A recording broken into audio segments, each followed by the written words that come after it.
wabarakatuh.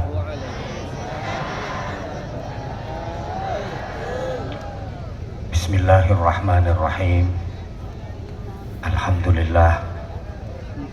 Nahmaduhu wa nasta'inuhu wa nastaghfiruh wa nu'minu bihi wa natawakkalu alaihi wa natubu ilaihi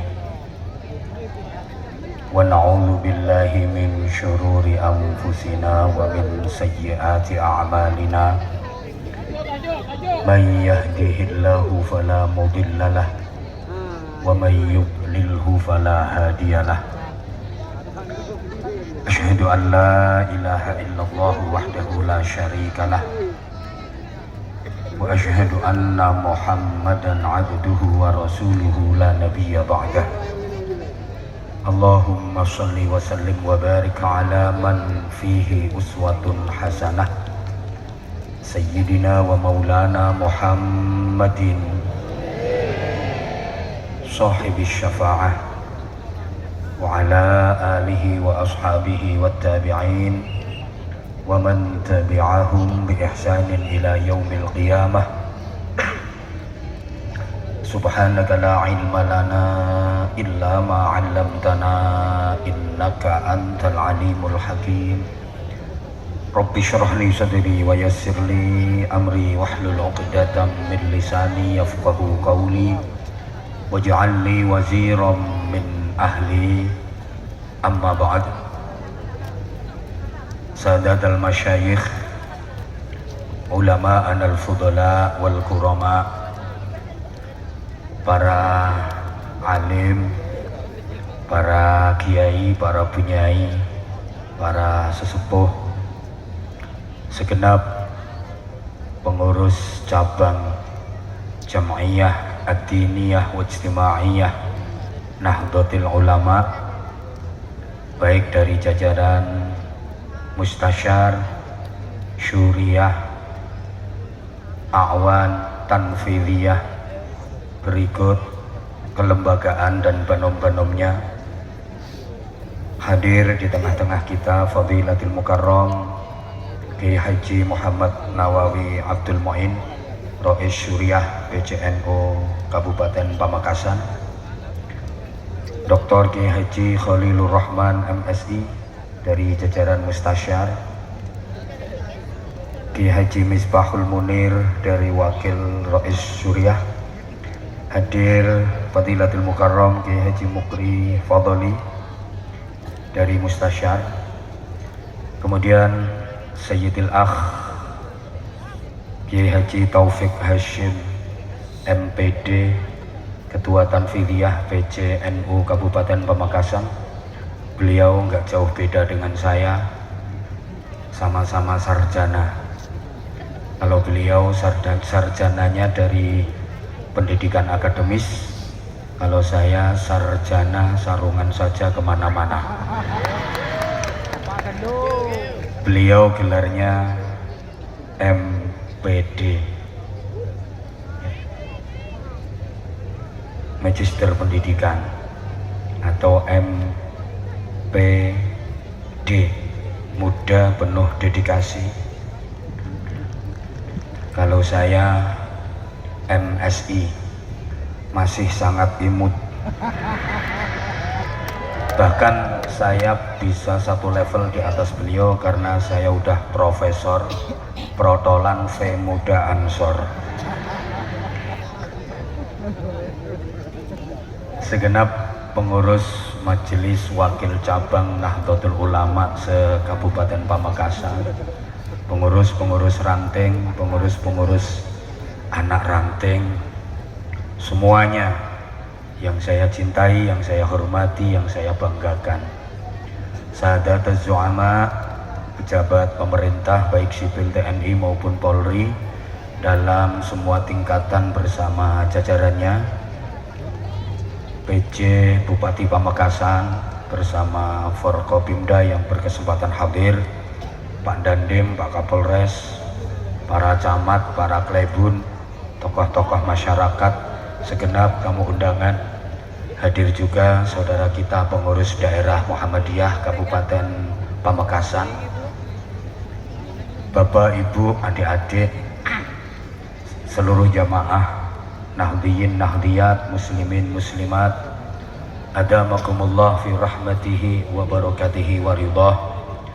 Mudah-mudahan Allah senantiasa melimpahkan taufik, hidayah, ma'unah, maghfirah, rahmat, barokah dan ridhonya kepada kita semua. Mudah-mudahan kita semua tergolong orang-orang yang selalu dibimbing dan ditolong oleh Allah untuk terus berikhtiar menggapai keselamatan, kemuliaan dan kebahagiaan hidup di dini wa dunya wal akhirah.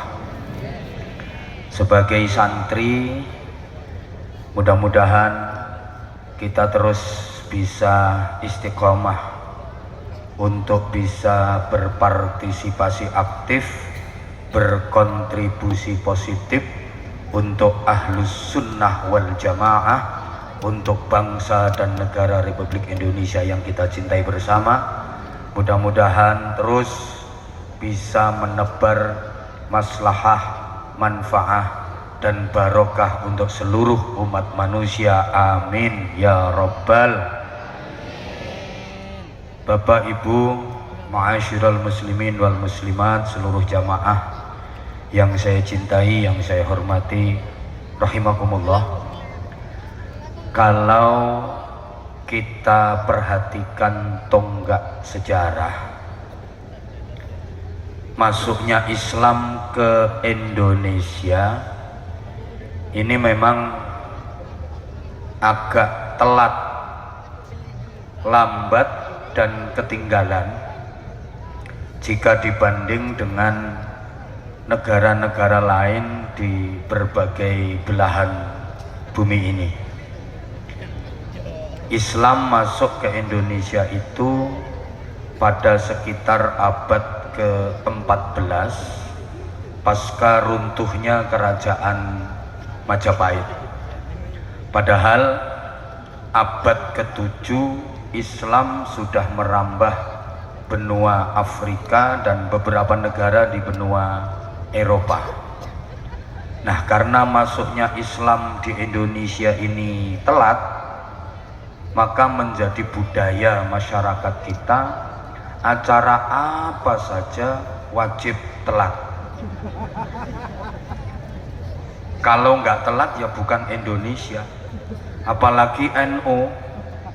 Undangan Bahsul Masail itu jam 8 pagi, prakteknya Lesterena Asar. Jadi semakin telat semakin NU.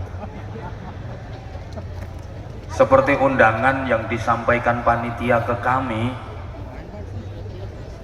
saya dimohon sudah menyampaikan ceramah jam 20:30 waktu Indonesia bagian Barat. Dan ternyata benar, sekarang jam 20:145 saya baru dinaikkan. Ya inilah Indonesia, udah cocok dengan fitrah sejarah masuknya Islam ke Indonesia. Allahumma sholli ala Muhammad. Jadi Islam masuk ke Indonesia itu sekitar abad ke-14. Padahal abad ke-7 Islam udah sampai Eropa. Spanyol, oneng Spanyol ki. DJ-nya bata-bata. Spanyol itu negaranya Real Madrid, Barcelona, Atletico Madrid, Valencia, Osasuna, Athletic Bilbao. Nah, apalah anak buah semua itu. Islam udah masuk ke Spanyol itu abad ke-7, dibawa oleh Tariq bin Ziyad, sampai melahirkan ulama kaliber dunia dalam bidang disiplin ilmu gramatika atau ilmu nahwu, dengan karyanya yang sangat fenomenal, Alfiyah Ibnu Malik, yang dipelajari di hampir seluruh pesantren di Indonesia. Ulama itu adalah Syekh Muhammad Jamaluddin bin Abdullah bin Malik Al-Jayyani Al-Andalusi. Jadi yang ngarang kitab Alfiyah Ibnu Malik itu orang Spanyol. Islam udah masuk Rusia abad ke-7. Sa'ad bin Abi Waqqas merintisnya dari Azerbaijan. Mesir dan beberapa negara di kawasan Afrika juga sudah dimasuki Islam di akhir abad ke-6, bahkan mulai Amr bin As ditunjuk Nabi menjadi gubernur di sana. Irak dan sekitarnya awal abad ke-7 udah tersebar Islam di sana yang membawa Khalid bin Walid. Bapak Ibu para jamaah, kalau panjenengan kalau anjunan sedaya ngedingaki orang maca hadis rawahul Bukhari, hadis ini riwayat Imam Bukhari. Imam Bukhari ini kah orang mana? Orang kayak mana kah? Ternyata Imam Bukhari itu orang Turkistan. Jadi Imam Bukhari orang Turkistan itu perawi hadis. Kalau Imam Bukhari orang Propol, mereka kan jual nasi goreng. Koto, jual koto.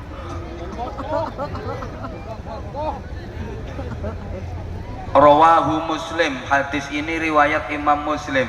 Imam Muslim itu orang Nisabur. Madzahibil arba'ah, imam-imam madhab 4 yang ditulis oleh Hadratus Syekh Mbah Hasyim Asy'ari dalam Qanun Asasi. Coba Imam Hanafi Nu'man bin Thabit Al-Dzauqi Al-Ma'ruf bil Hanafi, itu beliau orang mana? Orang Palestina. Imam Maliki orang Madinah. Imam Syafi'i orang Ghuzzah yang sekarang lagi ribet digempur sama Zionis Israel laknatullah. Imam Hambali orang Baghdad. Imam Ghazali orang Khurasan, Persia, Iran. Yang satu riwayat menyebutkan Khurasan itu tempat keluarnya Dajjal di akhir zaman. Allahumma sholli ala Muhammad. Akhir abad ke-6 Islam udah sampai ke Asia bagian barat termasuk Iran. Itu melahirkan ulama besar Syekh Ahmad bin Husain bin Ahmad Al-Asfihani yang ngarang kitab Taqrib Fathul Qarib. Itu orang Asfihan. Asfihan itu kota terbesar kedua di Iran setelah ibu kota Teheran. Itu kota yang paling ditakuti sama Amerika karena disinyalir menjadi pusat pengayaan uranium nuklir. Jadi Amerika yang katanya negara kuat, negara adidaya, superpower, itu takut sama nuklir. Kalah birang Madura. Nuklir masuk Madura, kakan birang Madura. Jadi bakso. Beda bakso nuklir, bakso granat. Neng Serbaja ini kan beda rawan setan.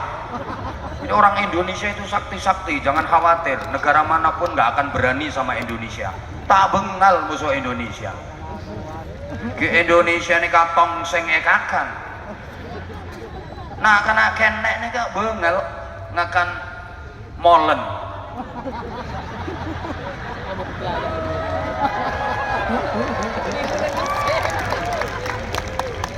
Beda ibu-ibu sore-sore ada kletis, tanya bi keponakan, der napa bi?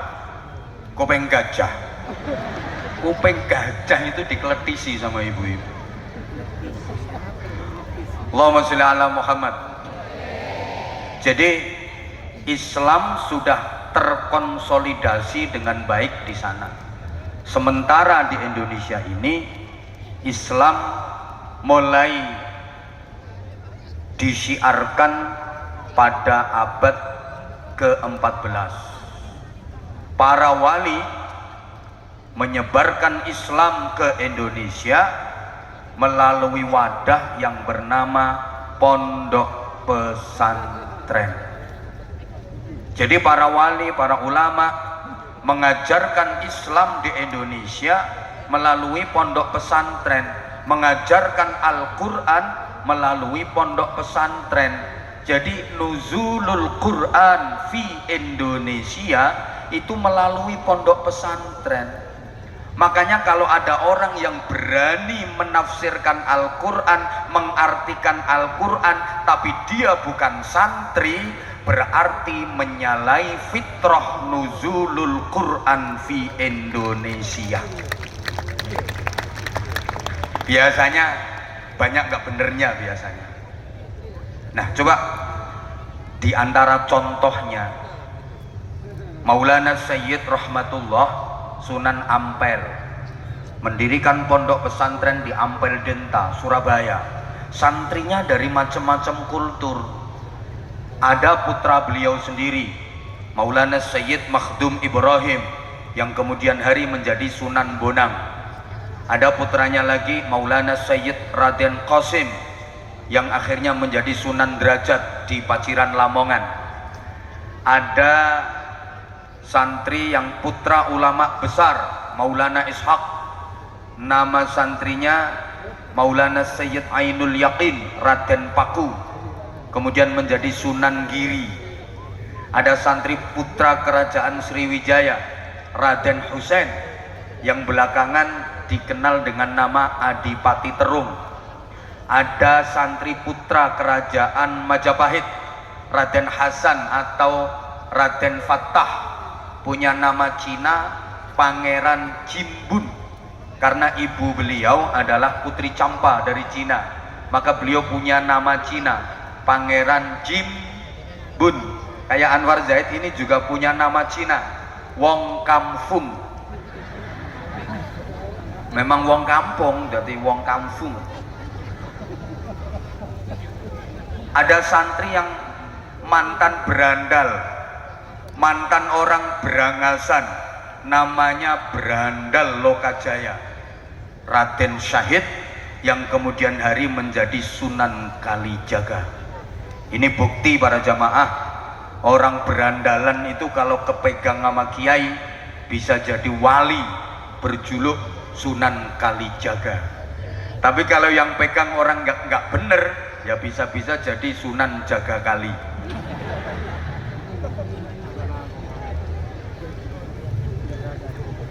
Allahumma sholli ala Muhammad. Para wali, para kiai, para ulama sukses menyebarkan Islam di Indonesia, yang bahkan akhirnya Islam menjadi agama mayoritas masyarakat Indonesia, itu karena menggunakan strategi yang luar biasa. Di antara strateginya, satu, bil hikmati wal mau'izatil hasanah. Kalaupun terpaksa, wajadilhum billati hiya ahsan. Jadi penyebaran Islam di Indonesia tidak pakai poyok-poyokan, nggak pakai pengkerengan, nggak pakai petentengan, Madura gak ngerti ya wis, nggak pakai kekerasan, tapi dengan santun, penuh kelembutan. Wal yatalattaf, dan berlemah lembutlah kamu dalam beragama, dalam mengajarkan agama, dalam mengamalkan agama. Fabima rahmatim minallahi lintalahum, maka dengan rahmat kasih sayang dari Allah, bersikap lemah lembutlah kalian kepada mereka, bersikap santunlah kepada mereka. Karena apa? Walau kunta faddan ghalidhal qalbi lam faddu min haulik. Karena jika kamu kasar, jika kamu keras, maka masyarakat justru akan lari menjauh darimu. Maka Islam tidak pernah mengajarkan kekerasan, karena Islam sadar sepanjang sejarah peradaban manusia, kekerasan tidak akan pernah bisa menyelesaikan masalah. Maka kalau ada tindak kekerasan yang mengatasnamakan Islam, justru itu malah menodai nilai-nilai Islam. Banyak orang yang salah dalam mengartikan jihad. Jihad di zaman ini, lebih-lebih di Indonesia, itu sekarang ini yang tepat, jihad itu ya hidup di jalan Allah, mempertaruhkan seluruh kehidupan di jalan Allah. Jadi jihad itu hidup di jalan Allah, bukan ingin mati dengan dalih membela agama Allah.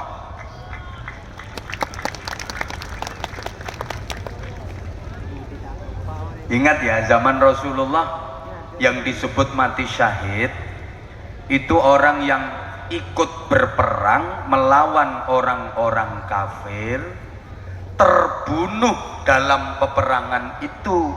Dia sudah mengerahkan segala kemampuan, berusaha mempertahankan diri semaksimal mungkin, tapi terbunuh. Itu mati syahid, bukan menyodorkan diri untuk dibunuh. Kayak pelaku-pelaku bom bunuh diri, itu bukan jihad tapi kendat. Halo? Halo? Halo. Maka jihadnya santri saat ini apa? Ya hidup di jalan Allah, menjalani hidup di jalan Allah, itu jihad.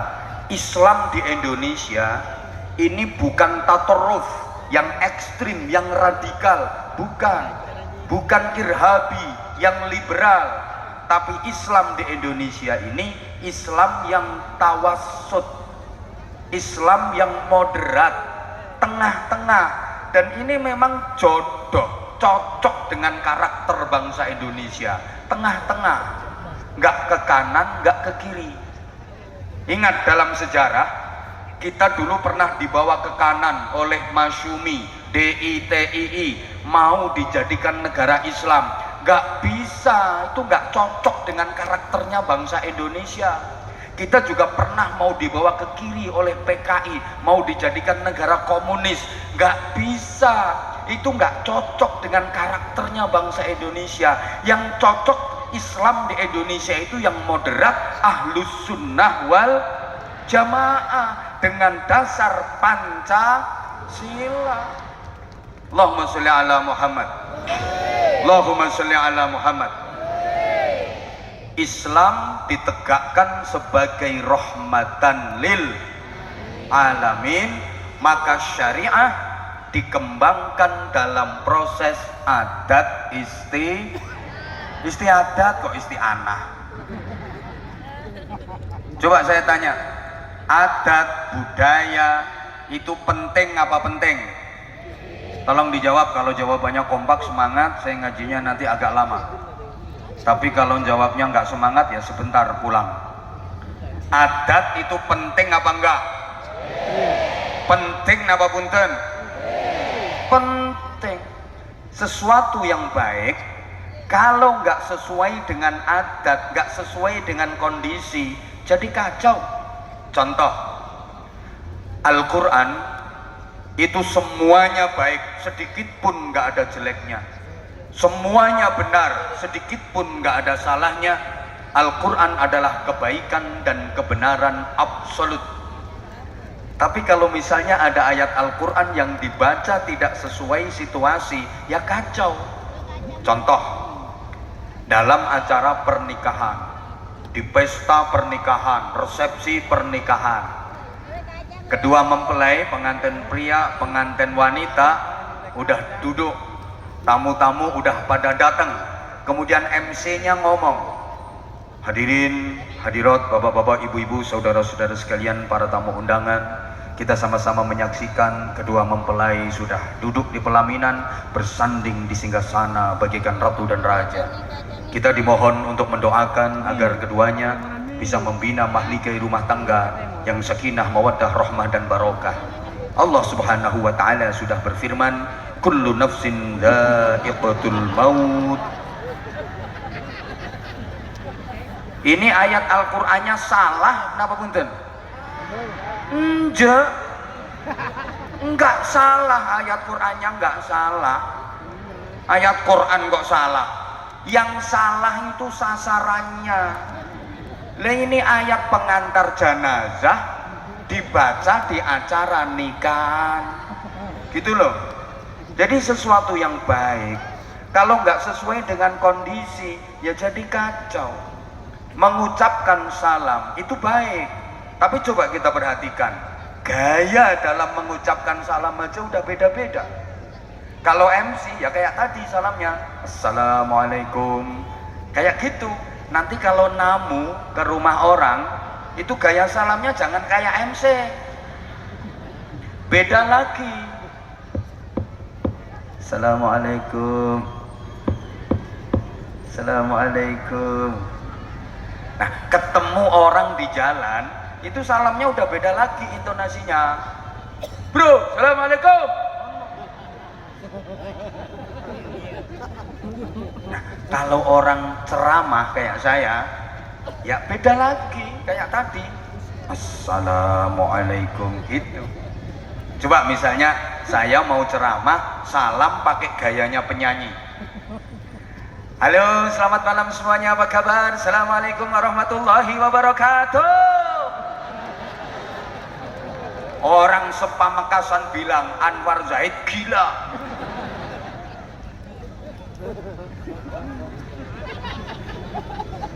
Menabi santre tepanggi sareng kiaina membungkukkan badan.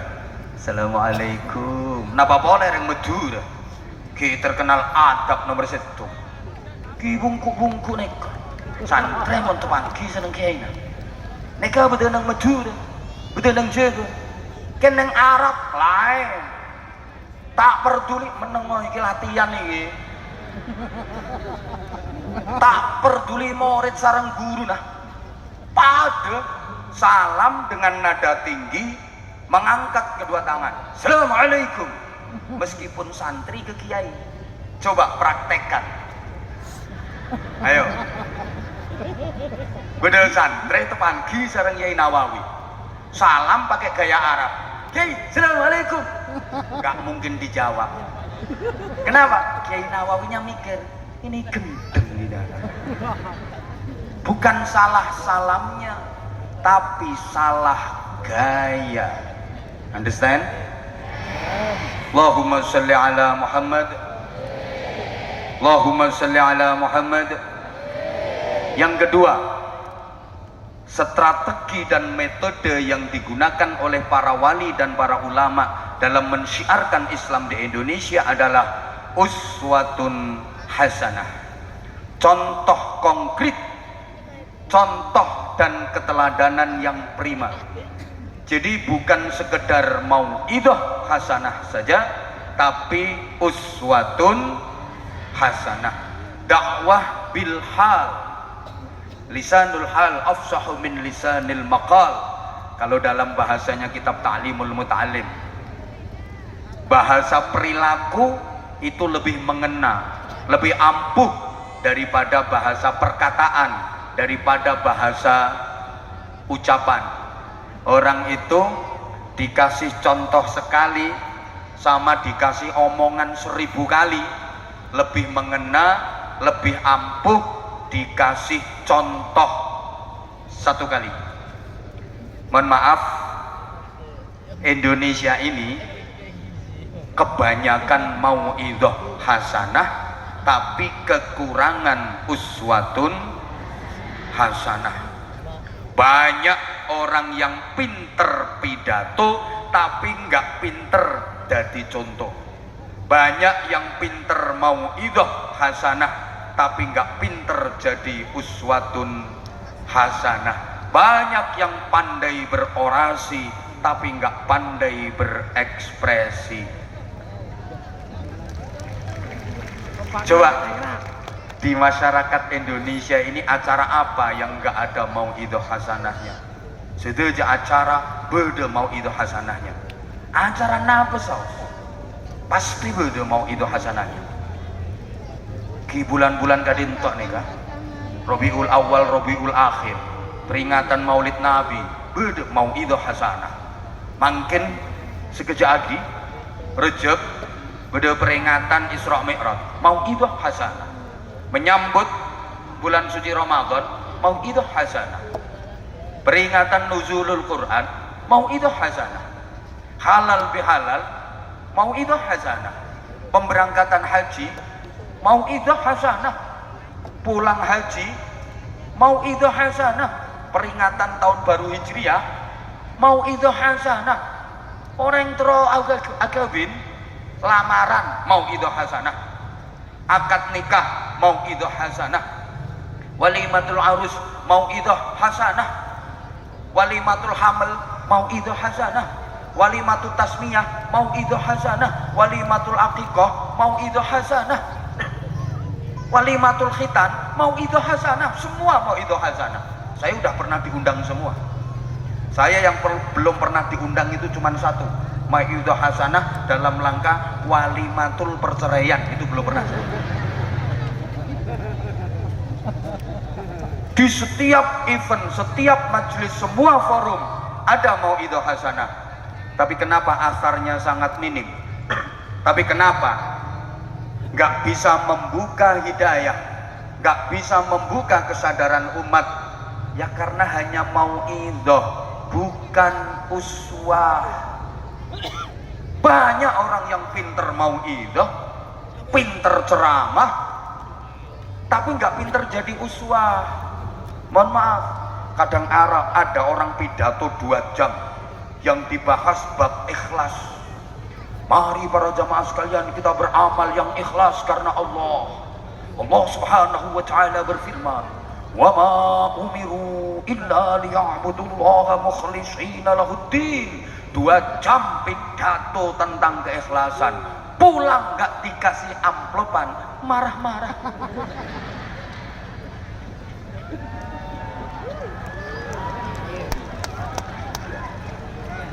Maka panitia harus berpikir gimana supaya saya nggak marah-marah.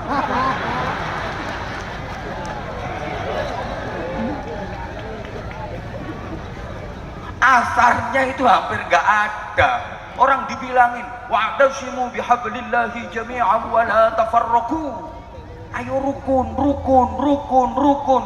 Sampai rumah berantem sama istrinya, sama suaminya. Padahal kata Rasulullah nggak rukun nggak bisa masuk surga. La tu'minuna la tadkhulunal jannata hatta tu'minu.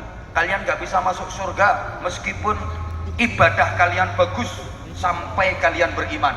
Walaupun ibadahnya bagus, sholat khusyuk banget, takbiratul ihram nyengkah-nyengkah sampai malaikat lari takut kesampluk. Oleh sendak kepelungker kayak udang digoreng. Allahu akbar.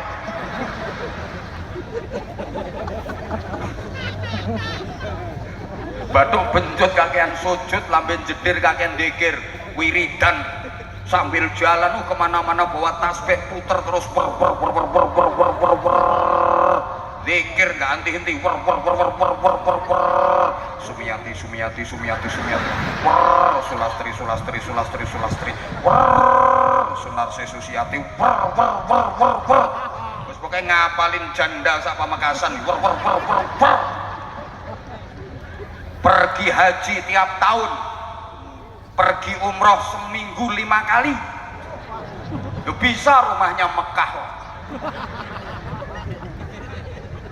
Sebagus apapun ibadahmu, gak akan bisa masuk surga sehingga kalian benar-benar beriman. Wala tu'minuna hatta tahabbu. Dan kalian gak dianggap beriman sampai kalian saling menyayangi, sampai kalian mau rukun dengan siapapun.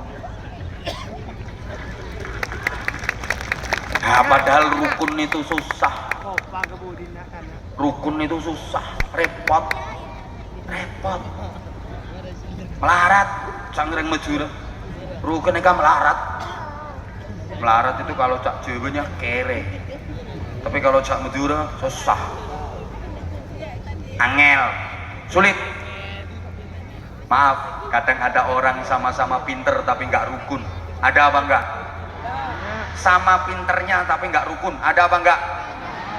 Orangnya datang, Duduknya di bawah apa di panggung? Di bawah apa di panggung? Di panggung mana ya? Mau tak nyukur masih ngejuk. Sama-sama NU-nya nggak rukun, ada apa enggak? Banyak. Orangnya datang, Ya. duduknya di bawah apa di panggung? Panggung.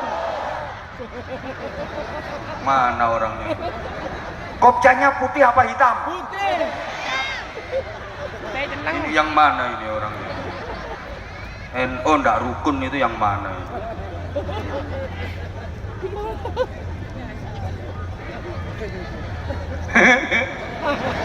Sama-sama kiainya tapi nggak rukun, ada apa enggak? Banyak.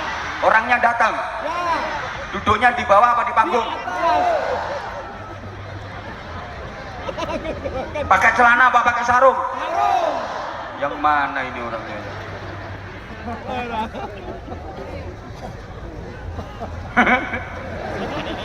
Ya Allah, jangan menggunjing, cangreng jebe, ojo ngerasani.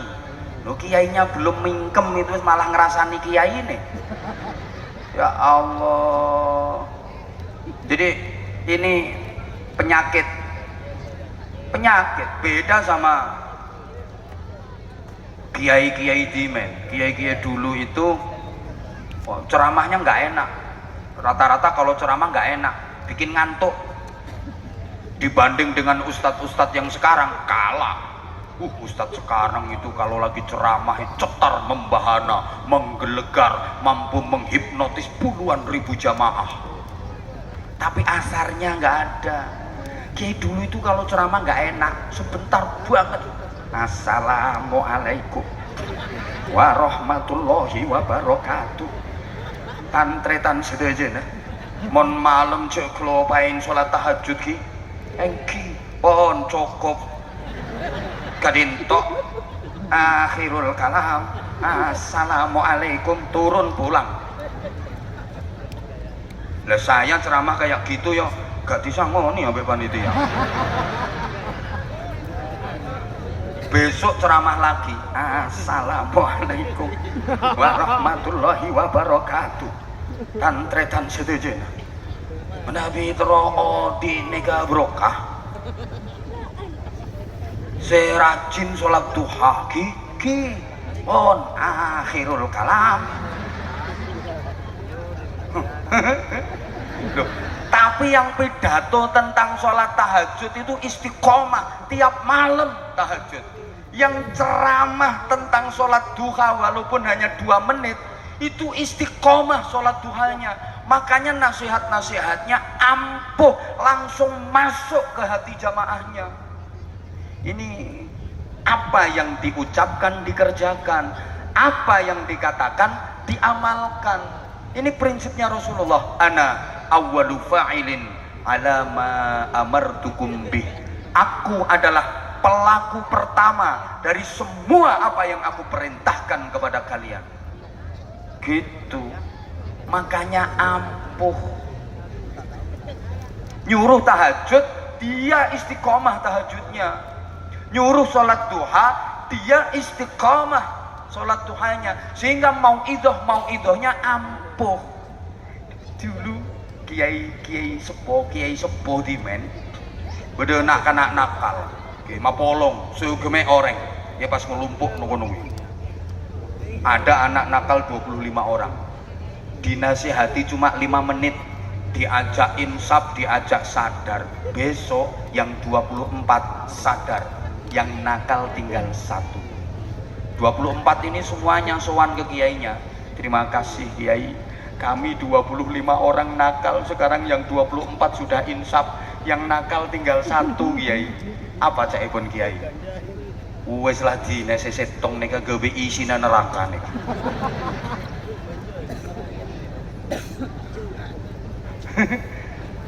Jadi mau idhohnya cuma 5 menit, tapi 25 orang nakal, yang 24 sadar. Sekarang ada orang nakal 25 diceramai Anwar Zahid 2 jam, besok yang nakal jadi 26, ketambahan yang ceramah.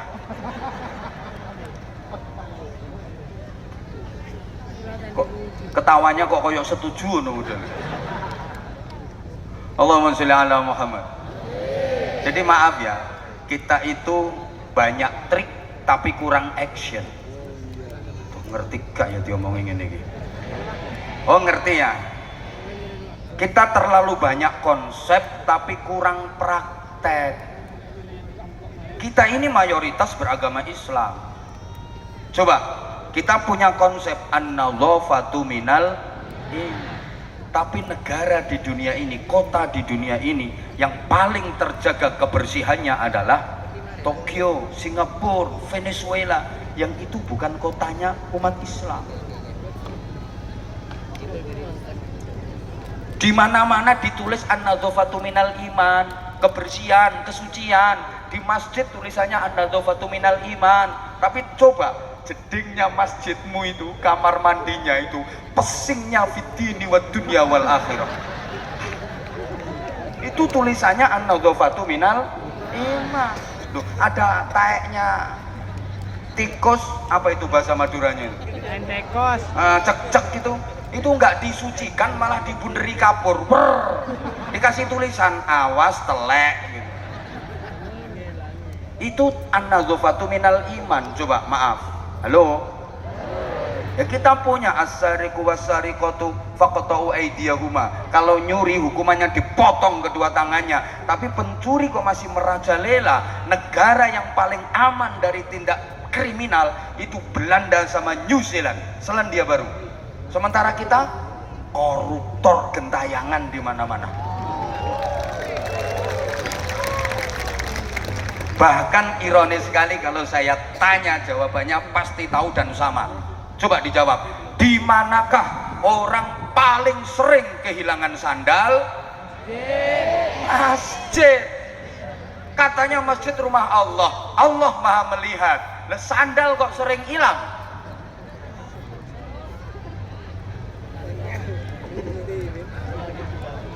Barokah opo? Bener barokah nih. Barokah. Yo sikilmu sikil PKI. Barokah. Allahumma sholli ala Muhammad. Allahumma sholli ala Muhammad. Coba dari konsolidasi budaya misalnya, harusnya kita mencontoh Rasulullah. Dalam waktu kurang lebih 23 tahun, Rasulullah mampu merubah dua kota besar jahiliyah, Makkah dan Madinah, menjadi maragizul hadarah as-saqafiyah, center of civilization. Kak kira ngerti, kak kira ngerti. Pada aku juga ngerti, menjadi pusat peradaban dunia, sampai umat Islam seluruh dunia pengen berkunjung ke Mekah dan ke Madinah. Ini suksesnya Rasulullah. Nah kalau ditanya kota mana yang turisnya paling banyak, ya Mekah sama Madinah. Betul? Betul? Nah tapi kita yang mayoritas Islam, coba objek-objek wisata di kita itu yang rame malah bukan milik umat Islam. Pura-pura, pantai-pantai, candi-candi itu yang rame malahan. Saya kapan pas yang ke Hong Kong,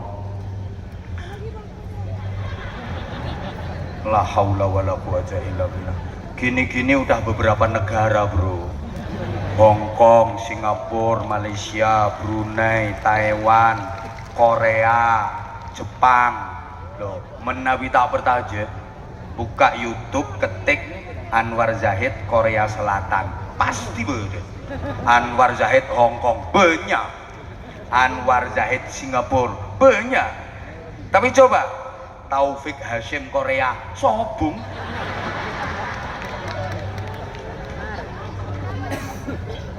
Itu saya pernah ngomong-ngomong ya, dijak ngobrol lah, ditanya sama orang Hong Kong itu, where are you from, mister?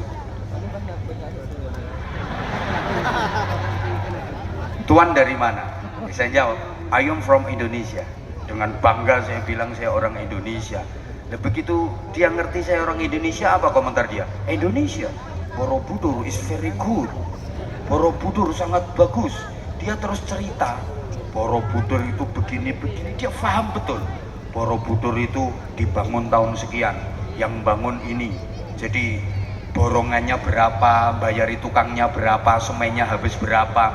Lah ini orang Hongkong kok paham manakibnya Candi Borobudur.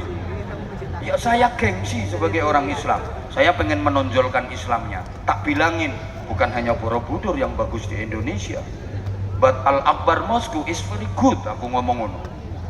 Masjid Al-Akbar sangat indah, keren. Dia penasaran, where Al-Akbar Mosque, di mana itu Masjid Al-Akbar? Saya kasih tahu, in Surabaya. Begitu dia bilang tahu Surabaya, apa komentarnya? Surabaya, Doli is good.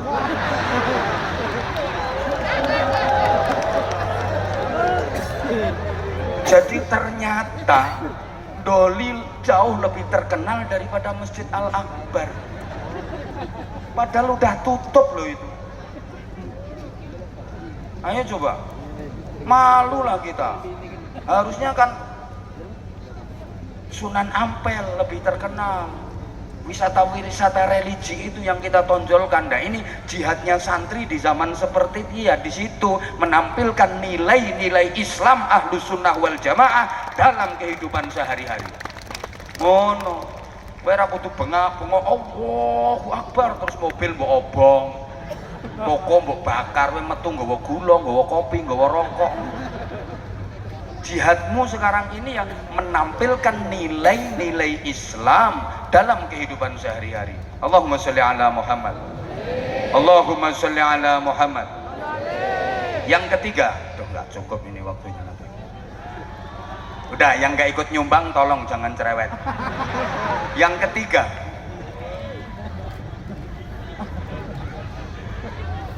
oke, maaf mungkin bagi kalangan masyarakat Madura, ya saya masih jarang ceramah di daerah Madura. Yang sering baru di sekitar Bangkalan, Kamal situ. Kalau untuk wilayah Madura pedalaman, oke, ya terkendala bahasa. Kulo tahu ning Madura. Ini kendala bahasa. Kadang si tretan Madura tahu ning Jawa. Kulo tahu ning Madura.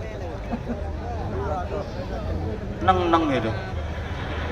Ora apa nek ro ngoncang ya. Terus gentiin gula. Ya. Kok aku lek ngomong Madura tambah gak karu-karuan kok iki. Allahumma sholli ala Muhammad. Apa yang disebut dengan akulturasi budaya? Budaya yang ada di masyarakat tidak dihabisi tapi diislamisasi.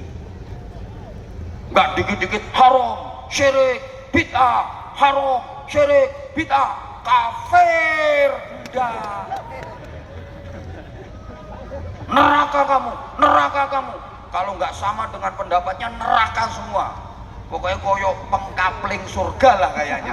Nggak seperti itu. Para wali dulu dalam mendakwahkan Islam nggak seperti itu. Andaikan dalam mendakwahkan Islam seperti itu, mungkin Islam nggak laku di Indonesia. Contoh, Belanda dan penjajah itu menjajah Indonesia lama, 350 tahun lebih. Bukan hanya menjajah ekonomi, tapi juga menjajah akidah, menjajah agama. Mereka juga menyebarkan agama, tapi agama yang ditawarkan gak laku. Kenapa? Keren, keras, kasar. Masyarakat Indonesia itu gak suka dengan kasar-kasar kayak gitu. Yang laku agama yang ditawarkan oleh para wali, agama Islam yang santun, menyejukkan, yang damai, penuh kelembutan. Ngono. Karena masyarakat Indonesia ini beda dengan masyarakat Arab. Karakternya beda. Kalau masyarakat Arab, mantan Yahudi, mantan Nasrani. Indonesia ini mantan Hindu, mantan Buddha, mantan animisme, mantan ateis, mantan kelenek, gugon Tuhan. Kelenek itu ya yang percaya sama Nyi Blorong, Nyi Basinga, Nyi Roro Kidul, Nyi Roro Lor, Nyi Roro Kulon, Nyi Roro Etan, Nyi Roro Pojokan, Mak Lampir, Nene Pelet, Gerandong, wa ala alihi wa sahbihi ajmain. Masyarakat Indonesia kan mantan seperti itu. Maka gaya dakwah di Indonesia harus berbeda dengan gaya dakwah di Arab sana, karena karakter dan kultur masyarakatnya berbeda. Kenapa Amrozi dihukum mati, Imam Samudra dihukum mati. Nah, gaya Islam Timur Tengah dibawa ke Indonesia, diterapkan di Bali, resiko hukuman mati. Bukan salah Islamnya, salah gaya, bro. Halo? Halo? Loh, paham kok enggak? Ini aku pertentangan. Paham nggih? Nah, makanya budaya itu penting. Tahu upacara?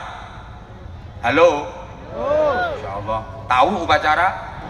Misalnya besok upacara peringatan Hari Santri Kabupaten Pamekasan yang melaksanakan PCNU sebagai inspektur upacara Ketua PCNU Pamekasan Kiai Haji Taufik Hashim.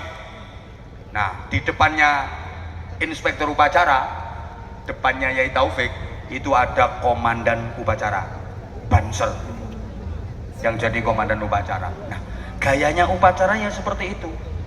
Inspektur sama komandan upacara itu sudah sama-sama tahu kalau pasukan siap diajak upacara, tapi komandan tetap harus laporan, padahal sudah sama-sama tahu. Lapor, upacara siap dimulai. Inspekturnya, laksanakan. Siap, laksanakan. Oh no, inspektornya jangan kok bilang sudah tahu.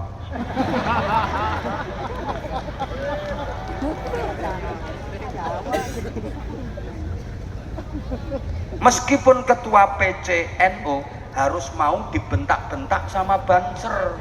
Ini adatnya upacara kok. Lapor, upacara peringatan Hari Santri Nasional tahun 2023 siap dilaksanakan. Ini nggak boleh marah-marah. Kurang ajar kamu, Banser, berani bentak-bentak aku. Ini ketua PCNU aku ini. Banser kurang ajar. Nah, ini malah ketua PCNU-nya yang gini. Meskipun dibentak-bentak harus terima, itu gayanya upacara kok. Laksanakan. Udah ngomong nyantai masih dibentak lagi. Siap, laksanakan. Itu. Banser harus berani bentak. Jangan takut itu ketua PCNU. Laksanakan. Insya Allah Pak Kiai. Mohon doa restunya ya, mudah-mudahan upacara berjalan lancar. Nah, ini bukan komandan upacara. Ya harus berani bentak. Tapi kalau Banser silaturahim ke compong ke dalamnya Kiai, ini nggak boleh pakai gaya upacara. Kiai Taufik, ketua PCNU, kami Banser mau bikin acara diklat, butuh duit, butuh dana, minta, nggak minta antemi. Ini Banser nggak punya adab, itu namanya. Gayanya harus gaya sowan silaturahim. Assalamualaikum Kiai, harus gitu. Ini sahabat-sahabat Banser kan anak buahnya Kiai. Ini kita mau bikin diklat, butuh dana, mohon bantuannya, kudu ngono.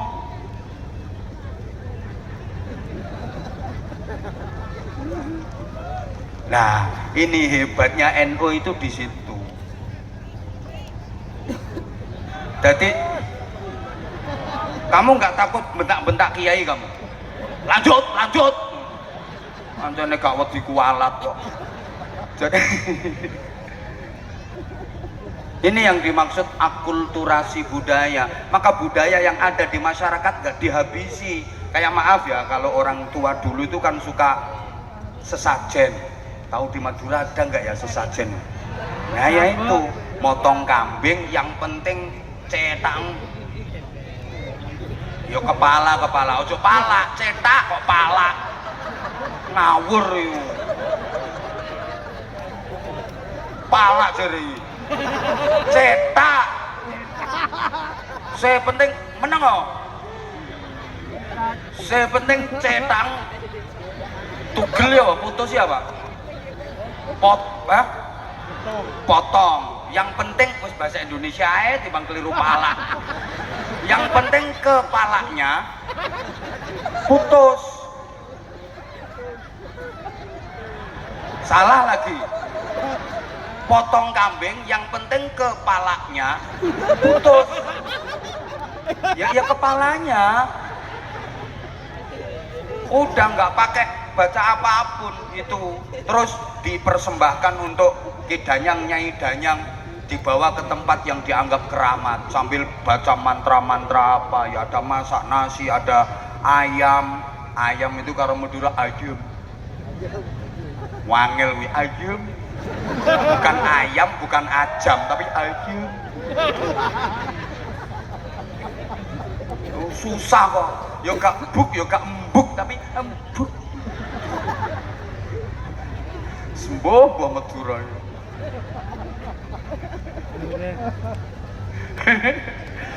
Wong air yo aeng.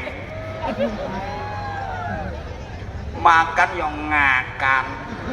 Minum yo ngenom. Kakean ngal. Allahumma sholli ala Muhammad.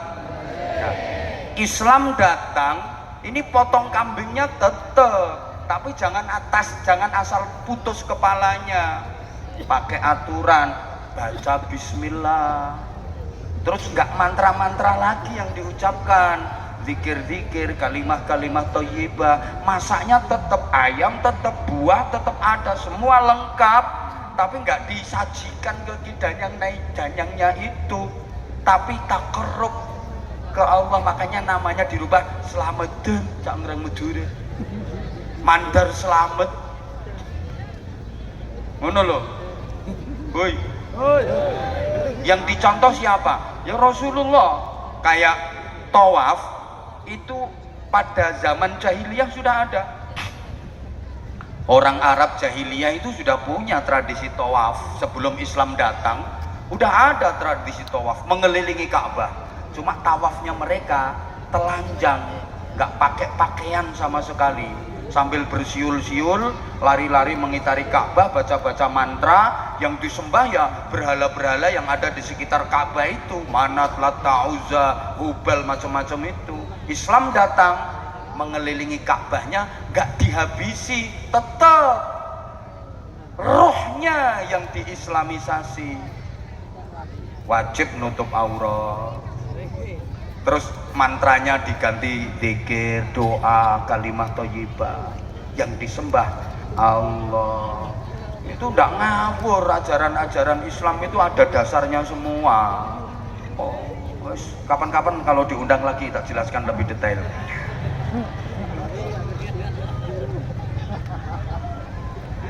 Nah, iya ya. Lah orang-orang dulu itu kan suka tembang, suka gending-gending kalau orang Jawa. Sama orang Madura juga seneng kok, rengeng-rengeng, gendeng-gendeng. Iya, makanya tiap daerah punya lagu-lagu daerah itu ada. Oleh ada kulepane kale orang Madura. Dan karena masyarakat kita itu seneng tembang-tembang kayak gitu, lah para wali dalam mensiarkan Islam ya pakai media tembang-tembang. Lah dalam tembang itu disisipi ajaran-ajaran Islam, sehingga terciptalah gending-gending kayak jamuran, kayak cublek-cublek suweng, kayak seluku-seluku batok, kayak turi-turi pote. Itu semua wes pokoknya akulturasi budaya. Nah sekarang la haula wala quwwata illa billah.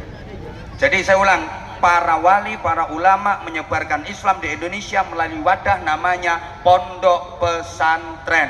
Ingat, pendiri Jam'iyah Nahdlatul Ulama Hadratus Syekh Mbah Hasyim Asy'ari, Mbah Wahab Hasbullah, Mbah Bisri Samsuri, yang semuanya adalah atas instruksi dari Syekhona Khalil Bangkalan. Tidak kecil peran besar dari Mbah As'ad Syamsul Arifin. Yaitu santri pondokan, termasuk pendiri Muhammadiyah Kiai Haji Ahmad Dahlan yang nama aslinya Muhammad Darwis, itu juga santri pondokan, pondok pesantren. Maka saudaraku yang di Muhammadiyah, jangan anti pondok pesantren. Ingat, pendirimu adalah alumni pondok pesantren. Gitu. Pondok pesantren salaf.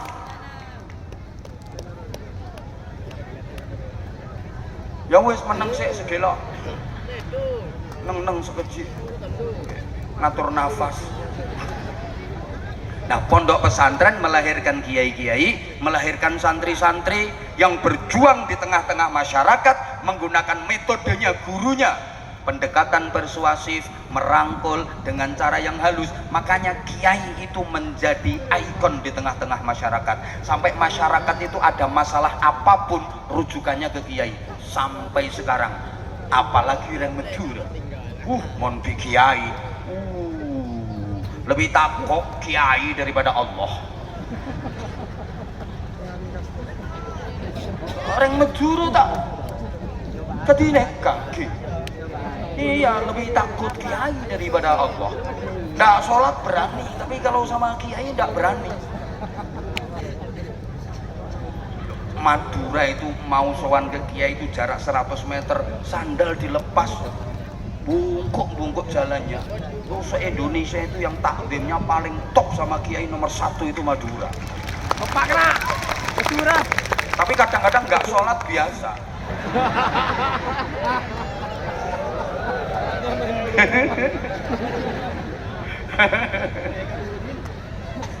Ya Allah, ini tadi mau cerita apa ini tadi?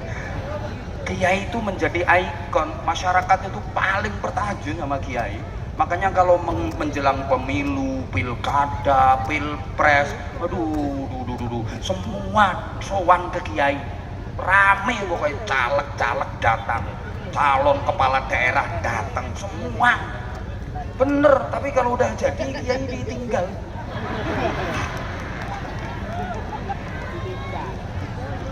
Nanti jangan gitu sampean. Halo. Halo. Masyarakat gitu, anak nakal ke kiai, kiai. Tang budu nakal kiai.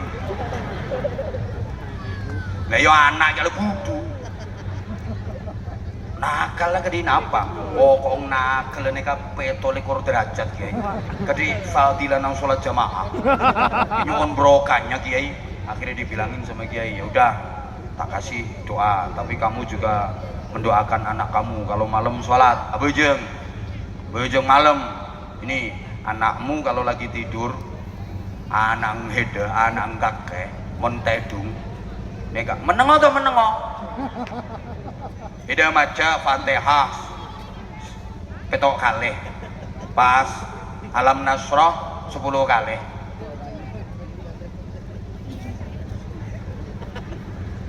Wes pokoknya Fatihah 7 kali, Alam Nasrah 10 kali, wes sebulno bun-bunane.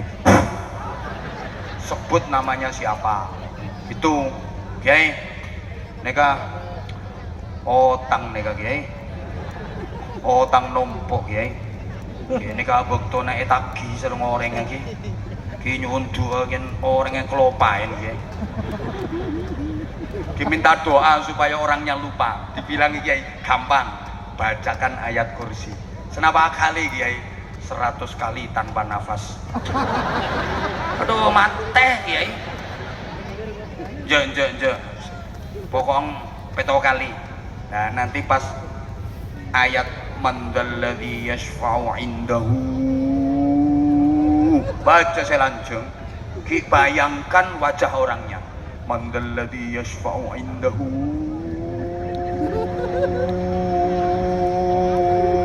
illa bi'idnih. Nah, gak mungkin nagih orang. Nah itu metenteng itu punya hutang kayaknya itu, mau praktek itu kayaknya itu. Biar nggak ditagih itu. Dulu apa-apa ke kiai, tang raja kiai, tang bine, apa, cerewet, istri cerewetnya minta ampun, minta doa kiai, doa apa? Doa saya gini, kebi bungkem colong reng bine.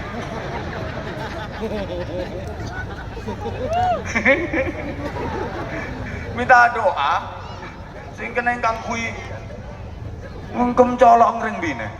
Saya pun kiai gampang tuh baca ini summum bukmun umyum fahum. Itu kan untuk bungkem cangkemnya patek itu. Ya pada patek bereng bine pada mencerewet.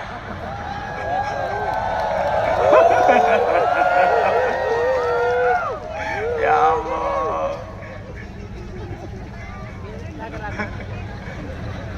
Kiai tang bine hamil ya apa basa Madura ngandung kiai pun lah 10 bulan lebih kita lahir Kiai, ya untuk anak akhirnya didoain sama Kiai, langsung lahir, doa pendobolan, langsung lahir. Nah maaf ya, tapi sekarang Kiai mulai ditinggalkan sama masyarakat. Iya, sekarang orang punya hutang itu larinya nggak ke Kiai, koperasi simpan pinjam. Karena masyarakat udah tahu, Kiai ini sendiri utangnya yo banyak, terus nggak meyakinkan Kiai ini. Anak nakal sekarang nggak ke Kiai larinya, psikiater. Loh Kiai nggak laku. Istri hamil tua kok nggak lahir, nggak ke Kiai larinya. Dokter spesialis, itu spesialis kelahiran itu di plakatnya biasanya ada tulisan SPOG, spesialis ogok-ogok. Memang iya kok tulisannya SPOG kok.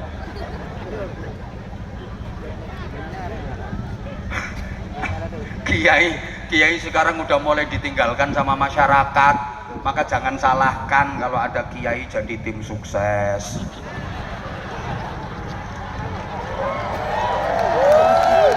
Ada nggak kira-kira? Banyak. Orangnya datang. Ya. Di bawah apa di panggung? Panggung. Oh, di panggung yang mana ya?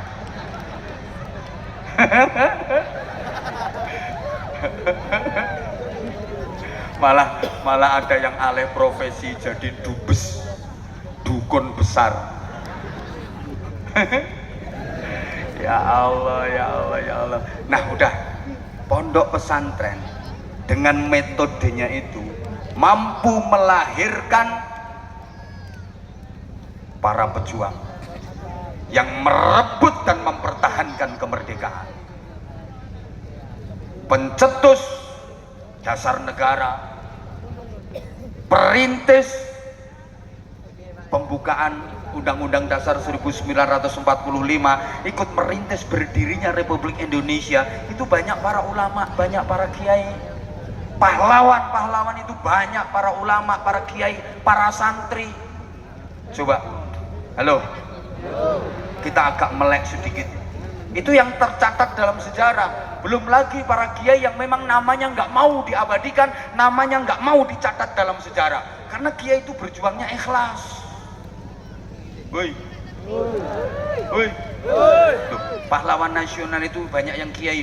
Pangeran Diponegoro itu kiai besar, alim alama, nama aslinya Abdul Hamid. Beliau hafal Quran dan menguasai qiraah sab'ah. Alim, makanya jubah, pakai surban. Lukisannya itu fotonya Pangeran Diponegoro, jubah, pakai surban. Kiai, apa pernah ngeliat fotonya Pangeran Diponegoro pakai helm? Itu satria baja hitam itu. Masa Diponegoro pakai helm? Kiai itu ada Kiai Mojo, ada Kiai Sultan Hasanuddin. Tuh, yang dari Madura itu siapa itu? Trunojoyo. Ini santri itu. Terus lagi ada Kiai siapa? Yuk banyak, Kiai Imam Bonjol, ada Kiai Tengku Umar yang dari Aceh, itu berjuang melawan Belanda sama istrinya dua, satu Bunyai Cut Nyadin, satunya Bunyai Cut Mutia.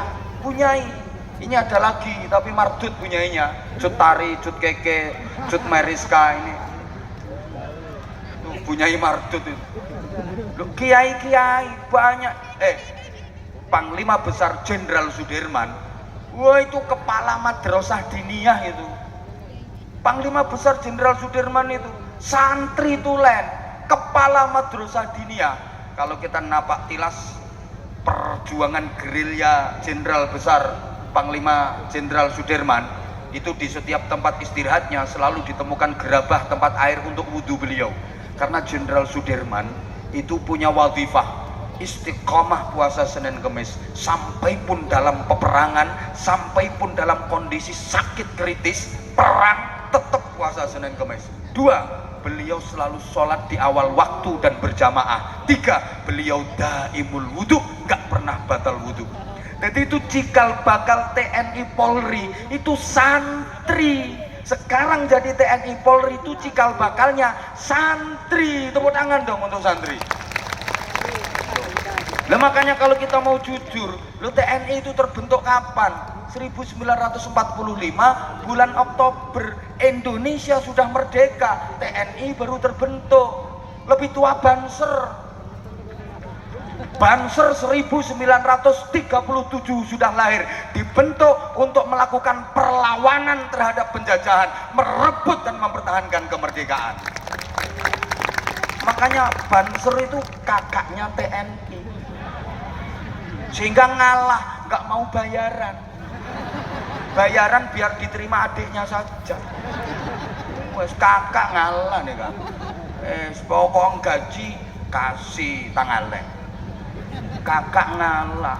Makanya dorengnya sama, yang nggak sama bayarannya, malah bintangnya lebih banyak Banser. Lo TNI itu bintangnya mentok 4, itu jenderal. Ada jenderal besar bintang 5, sedunia cuma berapa orang. Banser bintangnya 9, di atas obat sakit kepala. Obat sakit kepala bintangnya cuma 7. Nah, itu Buyur bintang 7 itu, Banser bintangnya 9. Kakaknya TNI, makanya TNI kalau ketemu Banser harus hormat sama kakak. Hidup Banser, hidup Banser. Seragamnya ganti sing anyar.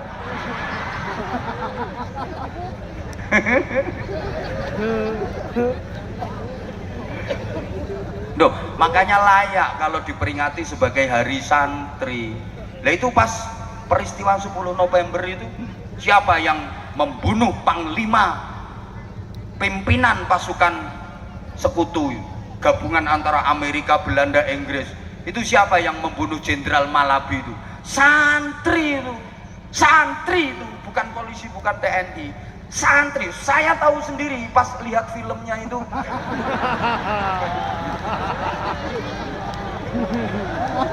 Loh, film kan fakta sejarah wiwe. Itu fakta sejarah kok. Loh, saya tahu sendiri ya, aku ya belum lahir tuh. Itu yang membunuh Jenderal Malabi pimpinan tentara sekutu itu siapa? Santri. Makanya pantas kalau diperingati ada hari santri nasional.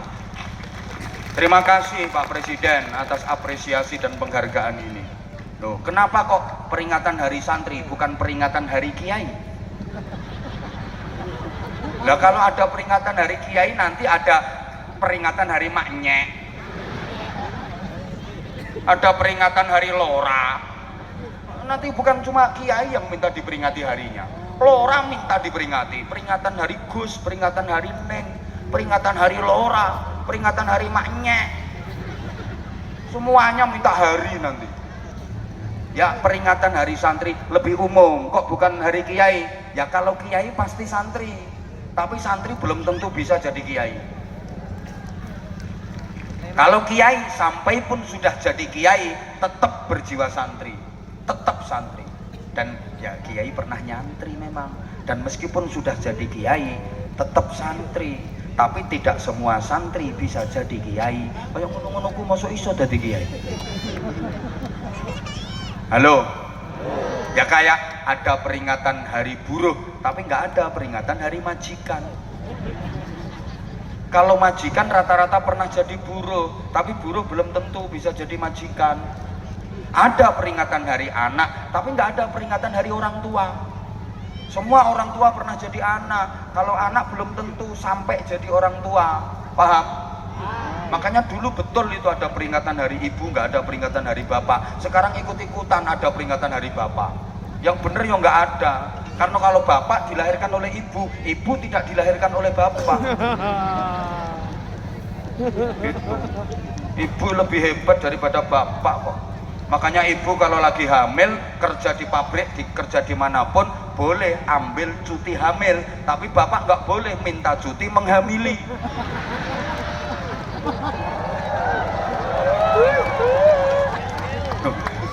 Memang wanita itu makhluk khusus, perlu perhatian khusus, bahkan banyak istilah-istilah khusus.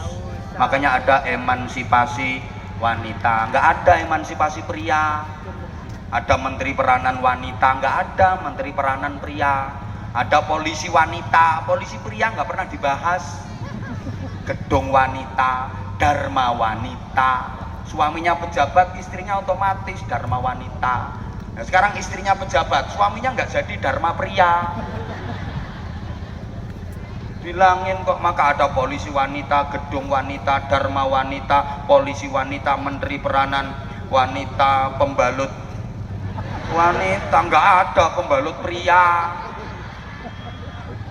Ngaji fikih belum sempurna kalau belum ngaji fikhun nisa, fikih wanita, fikih pria lo laku.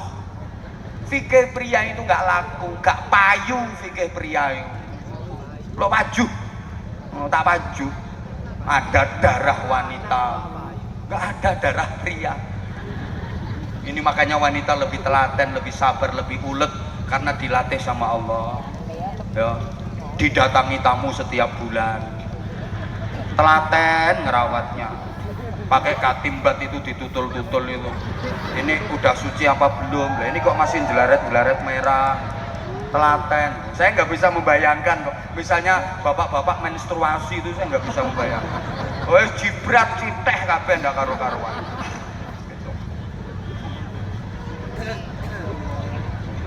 Loh sampai wanita, maaf, Islam mengangkat harkat wanita itu luar biasa.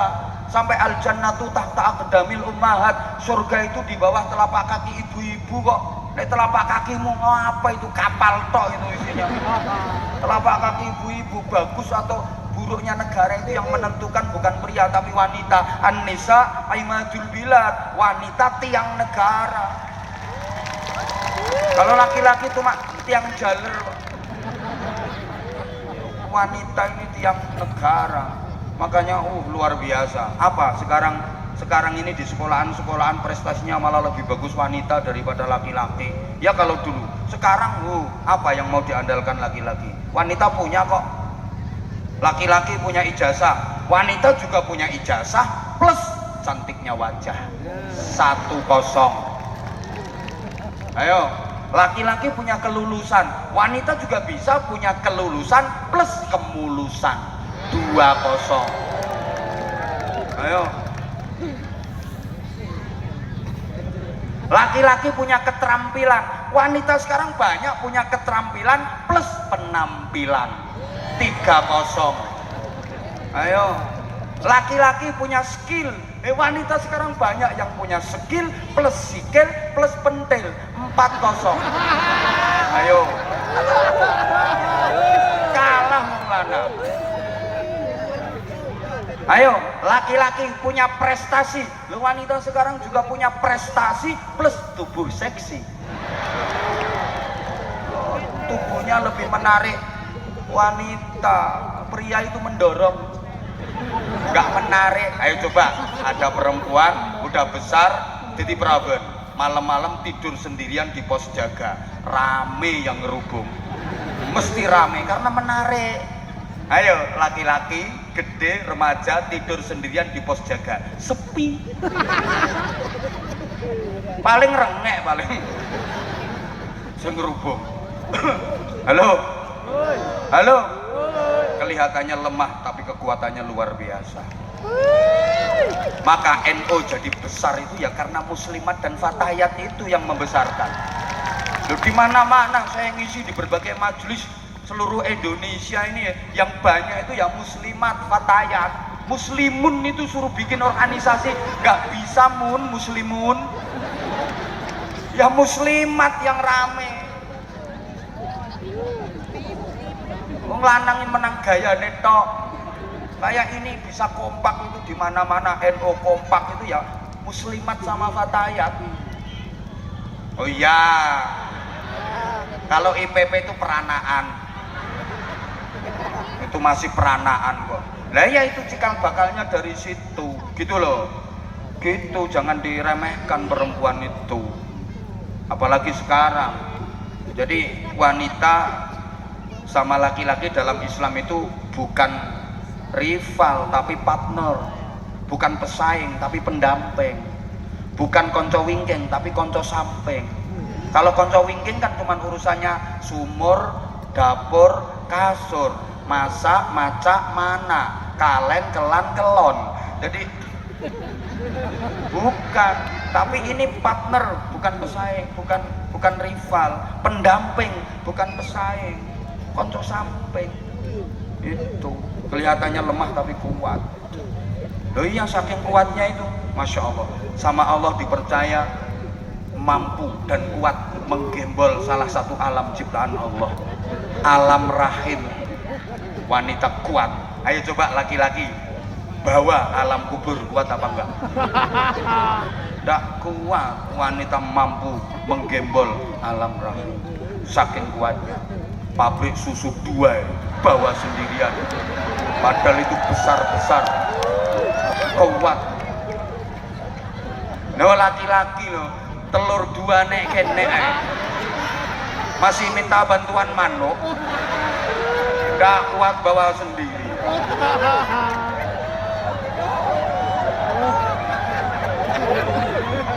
Kalah. Makanya apapun itu kalau dipegang wanita hidup, kalau dipegang laki-laki mati. Mbok pikirane ngeres model. Kader gizi ya wanita yang pegang. Itu posyandu, kader gizi, terus apa itu? Ya itu pokoknya hidup. Makanya dipegang laki-laki mati, itu dipegang wanita iso hidup.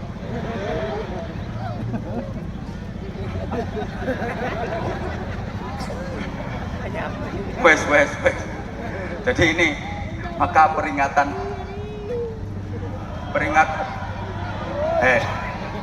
ini udah hampir 2 jam loh saya ngomong ini. Ini udah kayak 2 penceramah ini. Padahal itunya 1 padahal. Ini kayak ceramahnya Kiai 2 ini udah ini. Jadi udah layak untuk diperingati sebagai Hari Santri. Saya teringat dulu ketika Bapak Pendidikan Nasional Ki Hajar Dewantoro menghadap Presiden Soekarno di awal-awal kepemimpinan beliau. Kan Ki Hajar Dewantoro dimintai pendapat. Apa saran Bapak sebagai Bapak Pendidikan Nasional untuk bangsa Indonesia ke depan? Beliau Ki Hajar Dewantoro mengatakan, tolong Paduka Presiden yang mulia, jangan pernah menomorduakan sekolah-sekolah agama, madrasah-madrasah, jangan pernah menganaktirikan pondok-pondok pesantren. Karena lahirnya Republik ini, peran besarnya adalah para ulama, para kiai dengan pondok pesantrennya. Loh iya toh, pondok pesantren melahirkan kemerdekaan. Kemerdekaan melahirkan sekolahan sampai perguruan tinggi. Jadi sekolahan perguruan tinggi itu cucunya pondok pesantren. Kemerdekaan anaknya pondok pesantren. Lah kemerdekaan melahirkan sekolahan sampai perguruan tinggi. Itu cucunya pondok pesantren. Loh bener loh.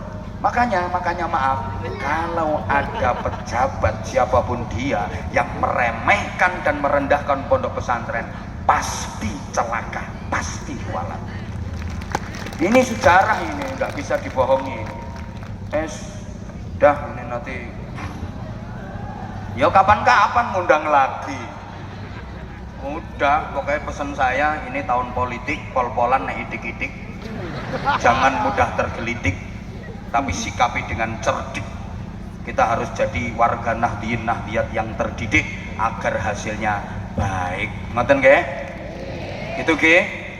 Ya, jadi beda pilihan itu wajar, tapi namanya kerukunan, persatuan, persaudaraan wajib tetap dijaga. Kalau ada sumur di ladang, bolehlah kita menumpang mandi. Kalau ceramah saya dirasa kurang panjang, silahkan diundang lagi. Burung cendrawasih hinggap di kayu. Terima kasih, I love you. Waffaqanallahu wa iyyakum lima yuhibbu wa yarda. Wassalamualaikum warahmatullahi wabarakatuh. Mengiringi